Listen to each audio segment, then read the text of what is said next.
And I very much appreciate your coming to this celebration. As I look around and see this room full of members and leaders of the Asian American community and leaders of other communities from Montgomery County and the region, my spirit soars, and I'm filled with pride and inspiration. I say that because as an Asian American, my identity and what I do is rooted in the community. I'm acutely aware that there are approximately 3,500 college and university presidents in this country. 3,500. And the number of Asian American presidents today is less than 1%.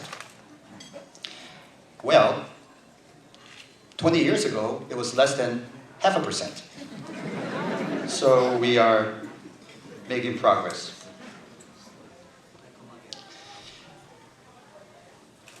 I'm going to be honored with a Trailblazer Award. My fellow honorees are going to be honored for their community activities and for their leadership. But we all know that we do not accomplish things, we are not thrust into positions of leadership solely by dint of our own efforts.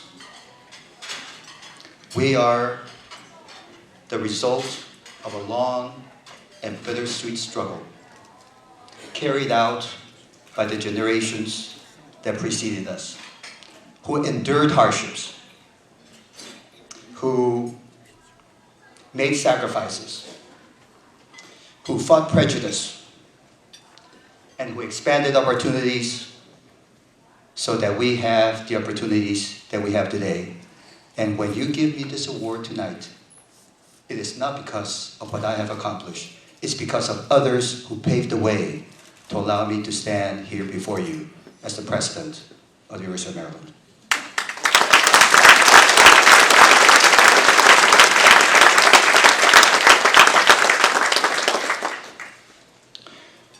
So I'm very happy on the 6th day of my presidency, and I'm still standing to be here with you, rooted in the community, because you are my extended cultural family.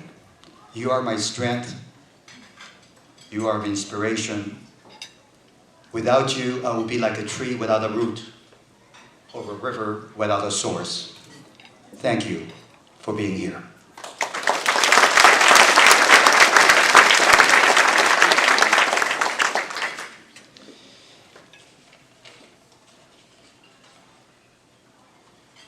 I'm of course honored to be the president of one of the great public research universities in this country.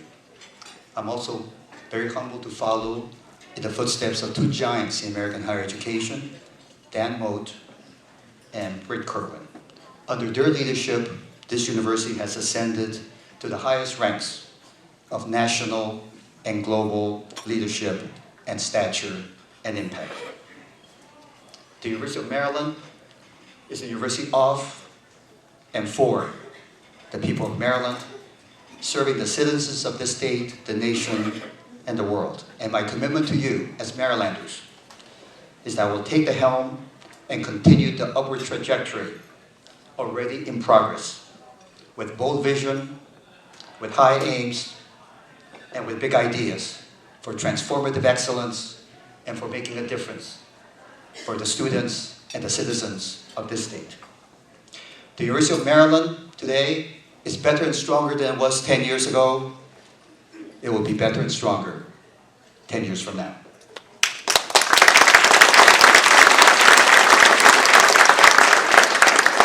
I will devote all of my energies to fulfilling the mission of creating better futures for the people of Maryland.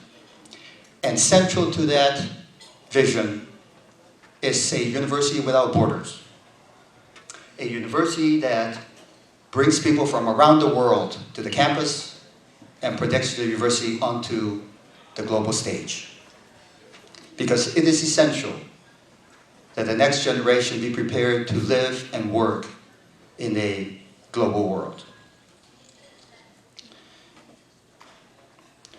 My personal journey, as Larry has described, began nearly 50 years ago when I came here as a 15-year-old, without family, without friends, knowing little English, and with $200 in my pocket, the life savings of my parents. But I came here as generations of immigrants before me and after me have come imbued with a deep faith in the American dream, that this is the land of opportunity, that with hard work, anything is possible. I tell you this story not because it's about me. It's a story of many other immigrants to this country. It is a story I tell so that students can say, if he can do it, so can I. It's a story of the increasing development of our country towards a more perfect union that allows a Latino, Chinese American to stand here today. Now, I find it interesting that as Asian Americans, that's how we define ourselves. When we go to Asia, there are no Asians. There are people with individual national citizenships, Chinese, Japanese, Koreans, and so forth, but there are no Asians. And I think what that shows is that our country is evolving. It's evolving, at least with regard to Asians, the Chinese, when they first arrived in 1845 as part of the California Gold Rush. They arrived and they helped transform the western deserts into farmland. They helped build the Transcontinental Railroad, and they toiled in factories from California to New York. But yet, our forebears remain as strangers in their adopted land.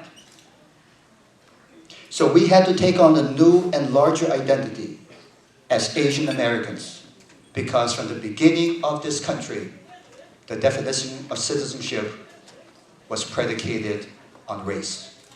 And as you know very well, for a long time, not until the mid-60s, immigration was based on racial quotas.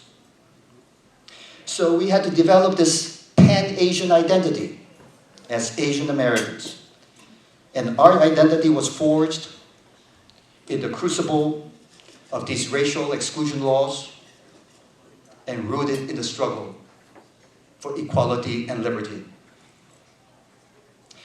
But since the mid-60s, when the gates of this country were opened, no longer based upon race, we have seen a transformation of this country.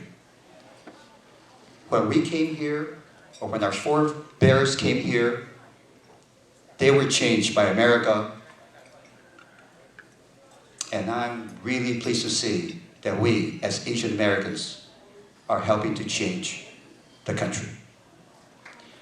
We are helping to change the country together with other minority groups who have long struggled, African Americans, Hispanics, and others, to help this country fulfill its highest ideals of equality and liberty, because this country cannot afford to let go of those defining ideals.